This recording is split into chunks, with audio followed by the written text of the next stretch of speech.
ونستعينه ونستغفره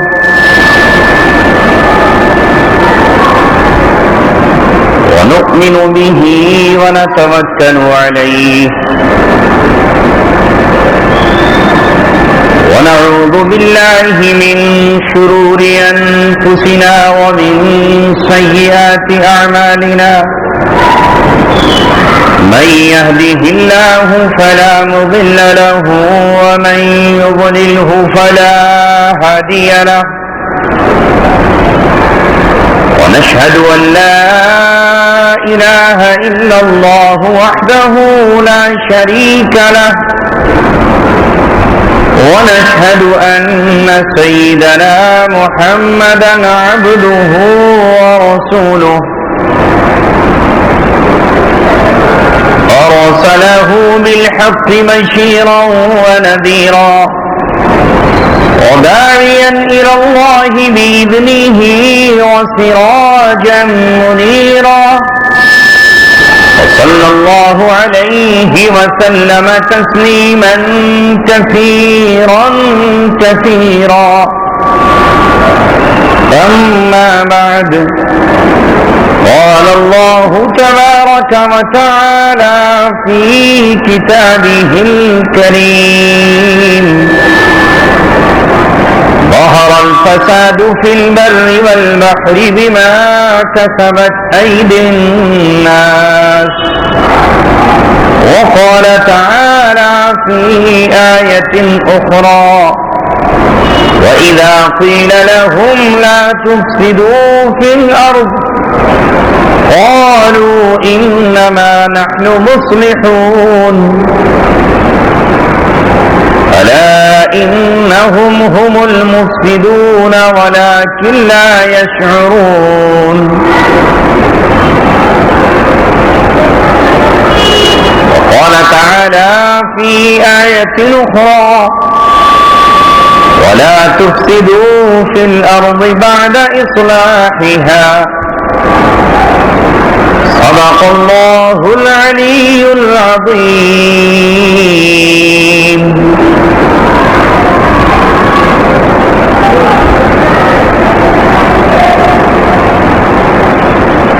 کی محمد سے وفا تو نے تو ہم تیرے ہیں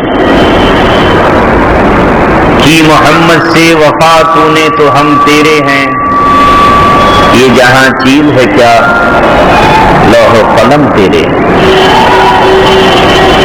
جس دل میں محمد کی عظمت نہ ہوگی تو پھر اس کی قسمت میں جنت نہ ہوگی بھٹکتا رہا ہے بھٹکتا رہے گا جس دل میں محمد کی الفت نہ ہوگی زباں پر مومنوں کی جب بھی ذکر تاجدار آئے تو اس کے بعد پھر لازم ہے ذکر چار یار آئے ابو بکر و عمر عثمان و حیدر باوفا جب ہوں تو کیوں کر نہ پھر باغ مصطفیٰ میں بہار آئے محترم حضرات اور نوجوانان اسلام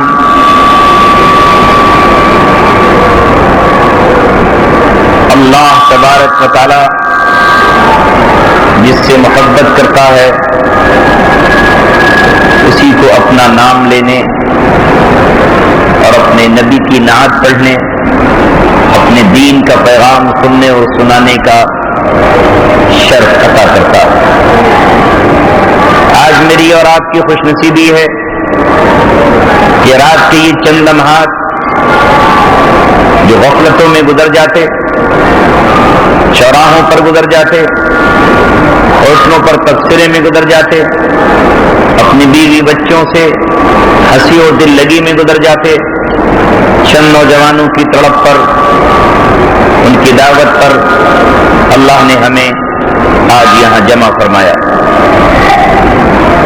چونکہ عنوان پہلے ہی سے آپ حضرات نے طے کر دیا ہے کہ معاشرے کی اصلاح پر ہی بولنا ہے، تو اگر کچھ اور بولا جائے تو پھر یہ عنوان کی خلاف ورزی ہوتی۔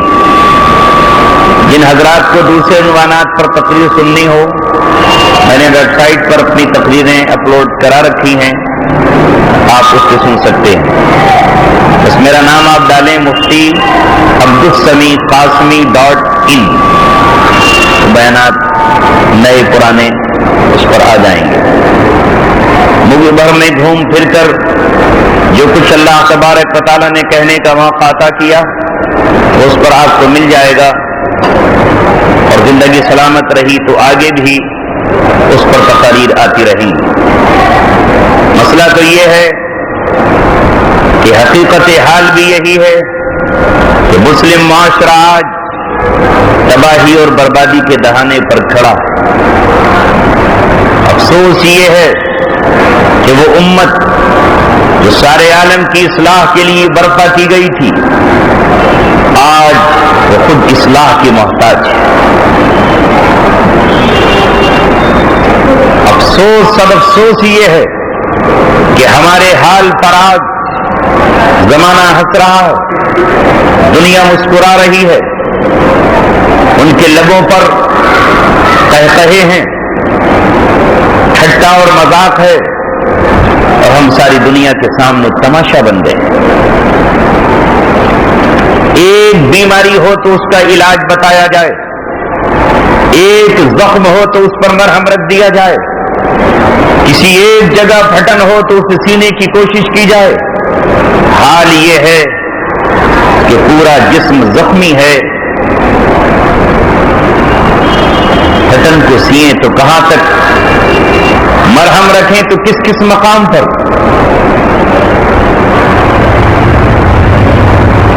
بازاروں سے لے کر گھروں تک اور گھروں سے لے کر مسجدوں تک چاروں طرف ہاہاکار، فساد زدہ ہے یہ زمین. یہاں تک کہ سمندر کراہ رہا ہے. اس انسان نے آج سمندر کو بھی آلودہ کر دیا. نہ یہ سمندر کے قہر و غضب سے ڈرتا ہے، نہ اس کی موجوں سے گھبراتا ہے.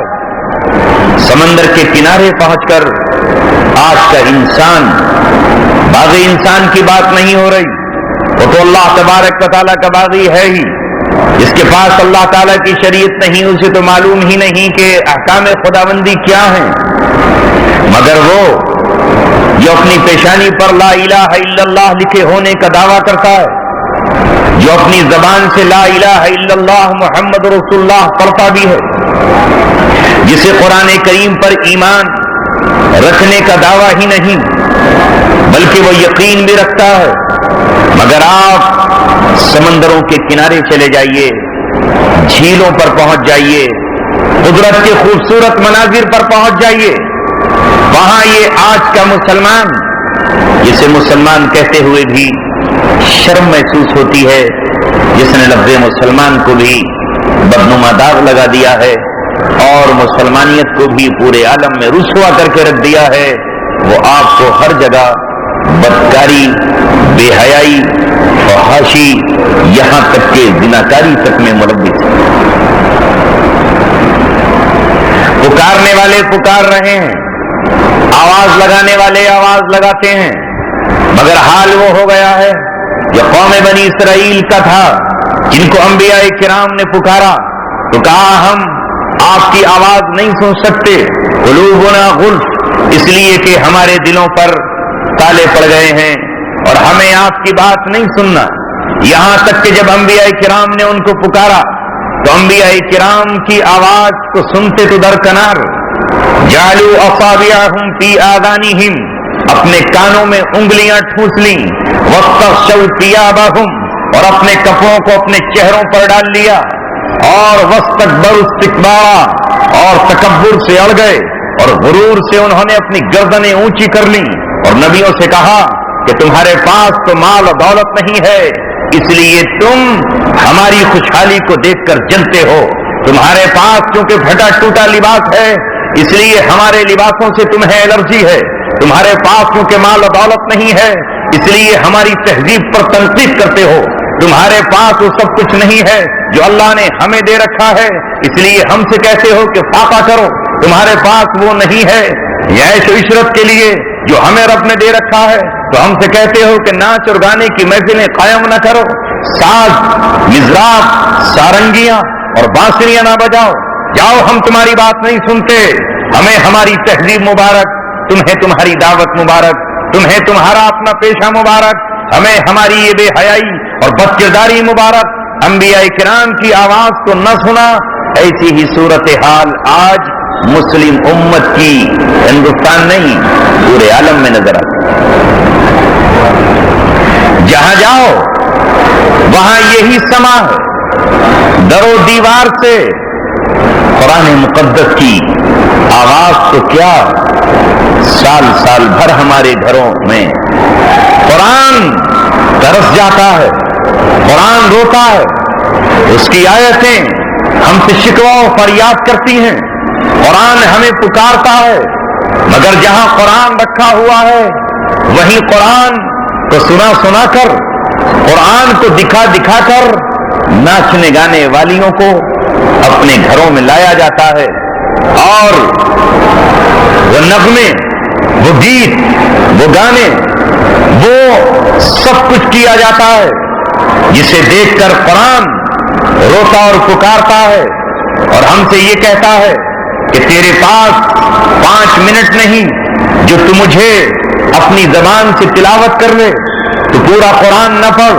مگر کم از کم میری ایک سورت کو پڑھ لے، تو اپنے گھر میں کیا کر رہا ہے؟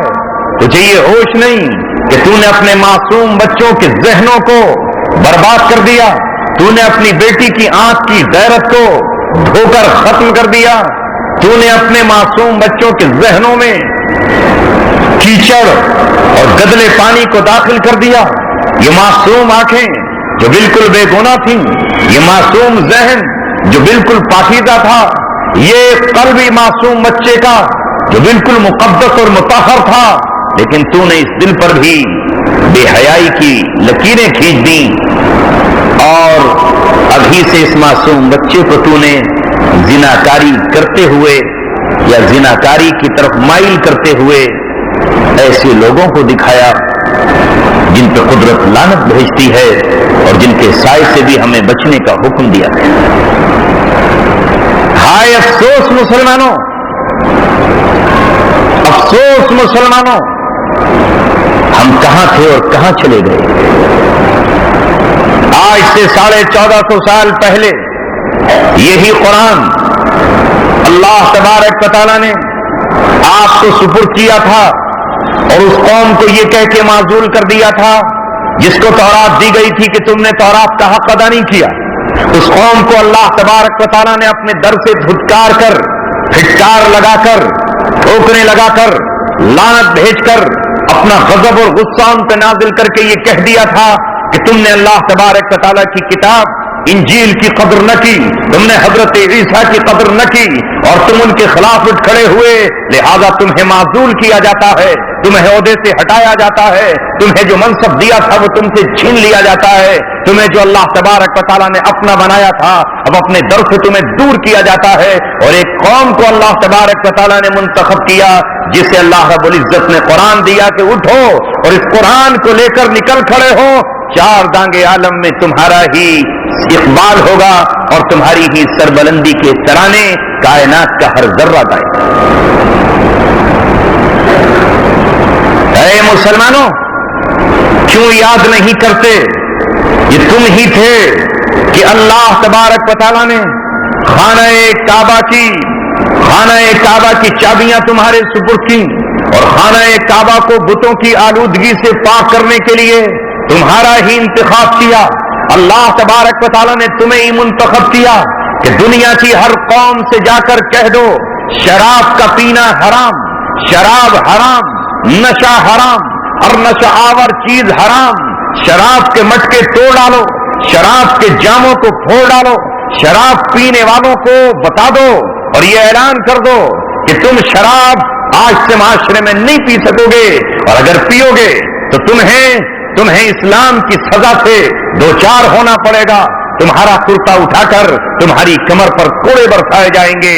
اللہ تبارک و تعالیٰ نے اس جماعت کو اٹھایا، ظاہر ہے کہ جو جماعت خود شراب پی رہی ہو، شراب بیچ رہی ہو، شراب ڈھو رہی ہو، شراب کے لائسنس لے رہی ہو، شراب کی ہٹیوں پر کھڑی ہو، جو نوجوان شراب کے نشے میں چور و مست ہو، جو نالے پر پڑے ہو کر نشے کے انجیکشن لگا رہا ہو، جو نشے کی گولیاں کھا رہا ہو، کیا وہ دنیا سے شراب مٹائے گا؟ اسے تو شرابی اچھے نظر آئیں گے۔ اللہ اکبر!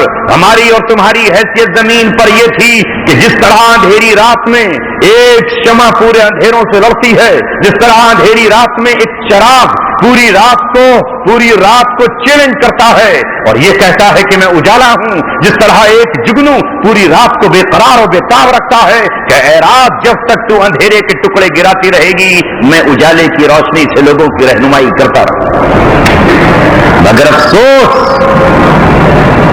جب چاروں طرف کفر کے، شرک کے، بدعتوں کے، برائیوں کے اندھیرے تو چھائے ہوئے ہوں، گھٹا ٹوپ اس کے بادل ہوں، اور چاروں طرف اس کا اندھیرا ہی اندھیرا ہو، اور جگنو اپنے پروں میں اپنی روشنی کو چھپا کر بیٹھ جائیں، اور شمع اندھیرے سے لڑنے سے انکار کر دے، اور چراغ بجھ جائیں، اور ستارے بھی اپنا منہ چھپا کر رہ جائیں، تو بھلا بتاؤ زمین پر اندھیرا ہی اندھیرا نہ ہوگا؟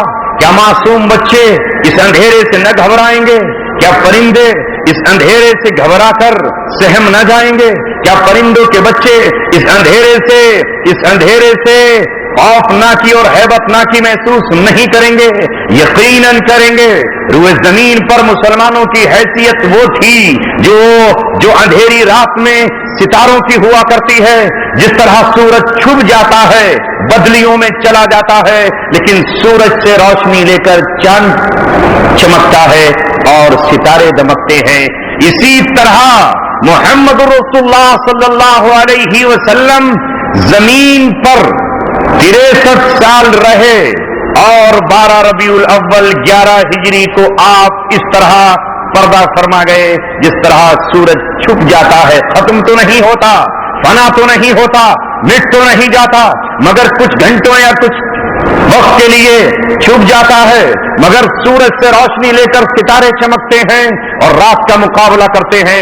اسی طرح محمد رسول اللہ صلی اللہ علیہ وسلم کے نور سے اور آپ پر جو قرآن آیا اس کی روشنی سے اور آپ کی جو شریعت احادیث میں موجود ہے اس کی کرنوں سے اہل ایمان نور حاصل کر کے انہیں چمکنا چاہیے تھا، انہیں دمکنا چاہیے تھا، انہیں مسکرانا چاہیے تھا، انہیں گھٹا ٹوپ باطل کے اندھیروں کو لپیٹ کر سمیٹ کر رکھ دینا چاہیے تھا، مگر کیا کریں کہ یہ خود ٹوٹ کے زمین پہ گر پڑے۔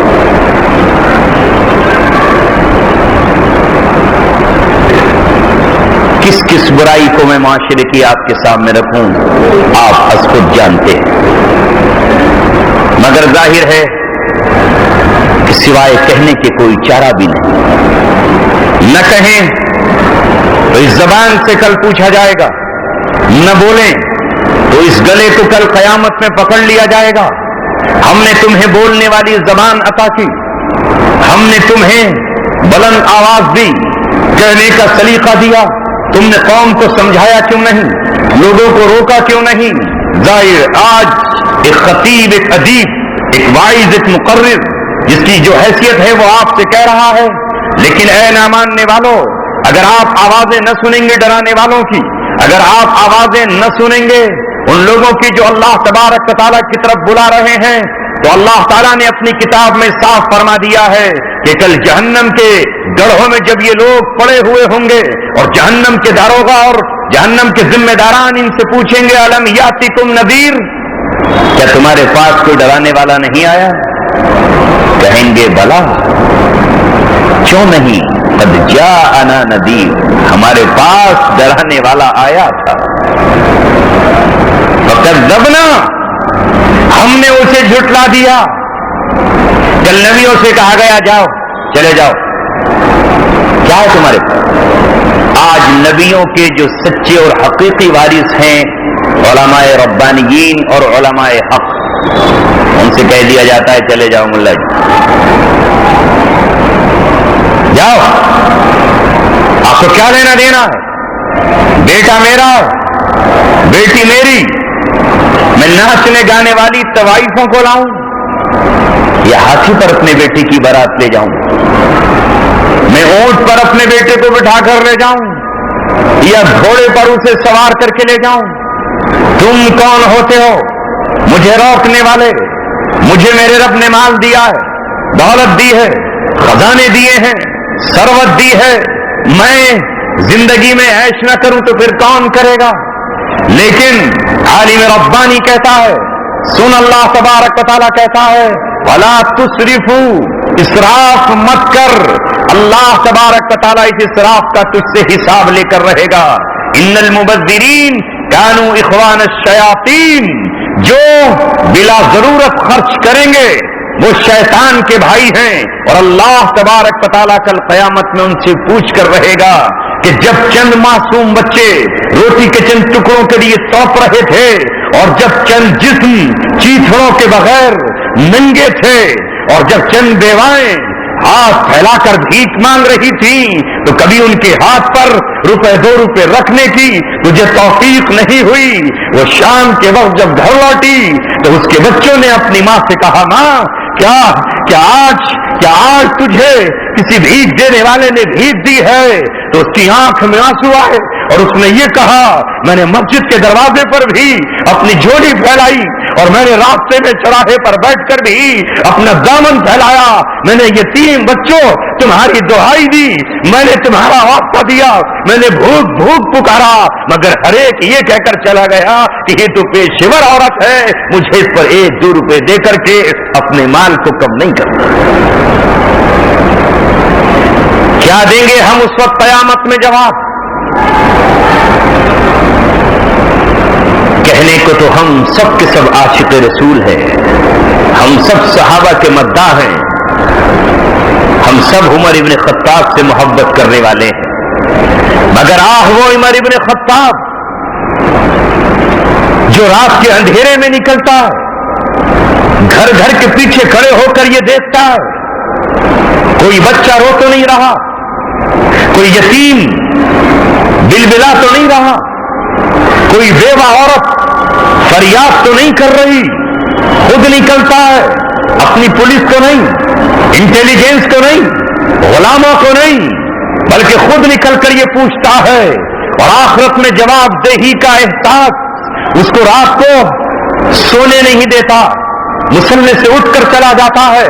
اور تاریخ کا وہ واقعہ عمر ابن خطاب کی زندگی کا انمٹ واقعہ بن چکا ہے، جسے ہر خطیب اپنی قوم کو بتا چکا ہے، جسے ہر مقرر بتا چکا ہے، اور لکھنے والے لکھ کے جا چکے ہیں کہ جب اس نے ایک گھر میں روتے ہوئے بچوں کی آواز سنی تو ڈانٹ کر ماں سے کہا کہ اتنی رات گئی، یہ بچے آخر کیوں رو رہے ہیں؟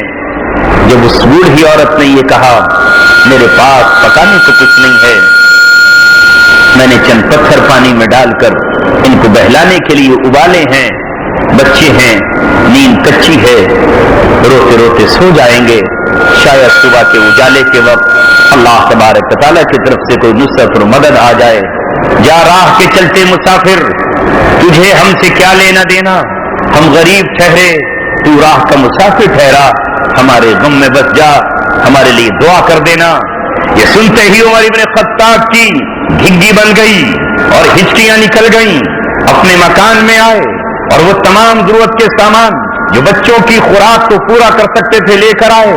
اپنے ہاتھوں سے روٹیاں پکائیں، اپنے ہاتھ سے آٹا گوندا، چولہا اپنے ہاتھ سے دہکایا، اور روٹیاں پکا کر بچوں کو جگا کر کھلانے کے بعد اپنی داڑھی کو ہاتھ میں لے کر کہا، اے رات میں لت پت ہو جانے والی میری داڑھی، تو گواہی کل قیامت میں دے دینا کہ میں نے ان بچوں کو بھوک سے بچانے کے لیے تنہا جو کچھ کیا ہے تو اس کی گواہ ہے، اور اس کے بعد اس ماں سے معافی مانگی، میں عمر ابن خطاب ہوں، تاخیر ہوئی تیرا وظیفہ جاری کرنے میں، مجھے معاف کر دینا، میں تیرا خادم ہوں، قوم کا سردار نہیں بلکہ میں خادم ہوں۔ ہائے آج نہ جانے کتنے گھر ہیں، کیونکہ جو مالدار ہو جاتا ہے اس پر مالداری کا چشمہ اس کی آنکھوں پہ لگ جاتا ہے، وہ سمجھتا ہے کہ ساری دنیا میری ہی طرح مالدار ہے، کیونکہ چشمہ ہی اس پر دولت کا لگ جاتا ہے۔ وہ سمجھتا ہے کہ ہر گھر میں ویسا ہی ہو رہا ہے جیسا میرے گھر میں ہے. جتنا روپیہ پیسہ میرے پاس ہے ویسا ہی سب کے پاس ہے، مگر ایسا نہیں ہے. میرے عزیزوں، دوستوں اور ساتھیوں، دنیا کی وہ قومیں جو زمین پر رہتی تھیں آج نظام اور نظم بنا کر، متحد ہو کر، سسٹم بنا کر آج اس مقام پر پہنچ گئیں جہاں آج کھلے عام آپ کو یہ کہا جاتا ہے کہ چند دن اور گزار لو، اس کے بعد تم سے ایمان چھین کر رہے. کہاں ہو نوجوانوں؟ معلوم ہے دنیا کی قوموں کو کہ مسلم نوجوان بھٹک گیا، مسجدوں کی طرف نہیں آ رہا. رمضان کا مہینہ آتا ہے برکتیں لے کر، رحمتیں لے کر، مغفرت لے کر، جہنم سے خلاصی کا پیغام لے کر. شب قدر آتی ہے مغفرت کا وعدہ لے کر، مگر کہاں ہے نوجوان ہمارا جو اس رات کو روتا ہو یا اس رات کو جاگتا ہو؟ وہ کہاں ہے جو رمضان کے مہینے میں بھی کم از کم اپنے گھر میں یا اپنے کارخانے میں ناچ گانے کو بند کر دیتا ہو؟ کہاں ہے نوجوان جو کمانے کے لیے آتا ہے تو مال کمانے کے ساتھ ساتھ وہ جھولیاں بھر بھر کے اور دامن بھر بھر کے گناہ کما رہا ہے؟ صبح سے شام جب وہ مشین پر بیٹھتا ہے تو اس کا دل لگتا ہی کہاں ہے جب تک کم سے کم کئی کوئنٹل وہ گناہ گانا سن کے نہ کما لے. کیا یہ احساس کبھی ہمیں جاگتا ہے کہ یہ کان جو آج گانوں کی لذت سے آشنا ہو رہے ہیں، کل انہی کانوں کو پگھلائے ہوئے تانبے سے، پگھلائی ہوئی دھاتوں سے ان کو بھر دیا جائے گا؟ کیا یہ نوجوان جو اپنی آنکھ سے آج ایسے ایسے مناظر دیکھتا ہے جنہیں دیکھ کے جانور بھی اپنا آپا کھو بیٹھیں اور پاگل ہو جائیں، یہ بے حیائی کے وہ مناظر دیکھ رہا ہے جسے دیکھ کر قوم لوط بھی شرما جائے اور کہے کہ یہ کون سا زمانہ ہے؟ ایسی بے حیائی تو ہم نے بھی ایجاد نہ کی تھی. یہ آج غیروں کا غلام بن کر ان مناظر کو دیکھ رہا ہے اور اسے یہ احساس تک نہیں ہوتا کہ یہ آنکھ کس کی دی ہوئی ہے. اگر وہ چاہے تو تیری اس آنکھ کو چھین لے، تیرے پردے کو پھاڑ دے، تیری آنکھ کی بینائی کو چھین لے اور پھر تو دنیا سے روتا پھرے اور یہ کہے کہ میری آنکھ کا آپریشن کس ہاسپٹل میں ہو سکتا ہے. آئے وہ اللہ تبارک و تعالیٰ جو اس بات پر قادر ہے کہ ایک لمحے میں تیری بینائی کو لے جائے. مگر وہ کتنا رحیم ہے، وہ کتنا کریم ہے، وہ کیسا غفار ہے، وہ کتنا مہربان ہے کہ تجھے پھر مہلت دیتا ہے کہ شاید تیری آنکھ سے جمعے کے دن آنسو ٹپک جائے، شاید تیری آنکھ سے شب برات میں کوئی آنکھ سے اشک چھلک جائے، شاید رمضان کے روزوں میں اور تراویح میں تو رو دے، شاید عید کے دن تو رو دے اور اللہ تبارک تعالیٰ تیرے آنسوؤں سے تیری آنکھ کے سارے گناہوں کو دھو دے. ہاں، یہ اس نبی محمد رسول اللہ کا صدقہ ہے جس کی وجہ سے طوفان رکے ہوئے ہیں، جس کی وجہ سے آندیاں ٹھہری ہوئی ہیں، جس کی وجہ سے زمین کپ کپانے سے ہل رہی ہے، جس کی وجہ سے سمندروں کو فرشتے روکے ہوئے ہیں. ابن العربی نے اپنے مکاشفے میں یہ دیکھا کہ ہر روز سمندر اپنی گردن اٹھاتا ہے اور اللہ تبارک و تعالیٰ سے کہتا ہے مولا مجھے نکلنے کی، چلنے کی اجازت دے. تو نے ہواؤں کو چلنے کی اجازت دی ہے، تو نے گھوڑوں کو چلنے کی اجازت دی ہے. جس طرح ایک گھوڑا جو طاقتور گھوڑا ہوتا ہے وہ اپنے مالک سے کہتا ہے ذرا مجھے اڑ جانے دیجئے، مجھے اپنی دور دکھانے کے جوہر دکھانے دیجئے، اس طرح سمندر اللہ تبارک و تعالیٰ سے روز کہتا ہے اے ربا مجھے بھی چلنے کی اجازت دیجئے. فرشتے اس کو لگام لگا کر کے روکے ہوئے ہیں، تبھی تو سمندر میں موجیں آتی ہیں اور ساحل سے فرشتے ہانک کر اسے لے جاتے ہیں. آج کا مسلمان سمجھتا ہے انسانوں کو بھی بات اس لیے نہیں کر رہا کہ وہ تو ہیں اندھے، انہیں کیا پتا، وہ تو جانور ہیں. یہ سمجھتا ہے کہ یہ سمندر بے جان نہیں. بمبئی ہی کے کنارے پر گناہ کرنے والے، گوا میں جا کر کے گناہ کرنے والے، یہ نہ سمجھیں کہ یہ سمندر بے جان ہے. اللہ تبارک و تعالیٰ نے محمد رسول اللہ کی دعا کے صدقے میں اور آپ کی دعا کو قبول کرتے ہوئے اس امت پر عمومی عذاب کو روک دیا ہے. ورنہ اگر اللہ کے رسول یہ دعا نہ کرتے تو سمندر نگل جاتے، سونامی آتی اور آبادی کی آبادیاں ختم ہو جاتی، زلزلے آتے اور شہر تباہ کر دیے جاتے اور کھنڈرات میں تبدیل کر دیے جاتے.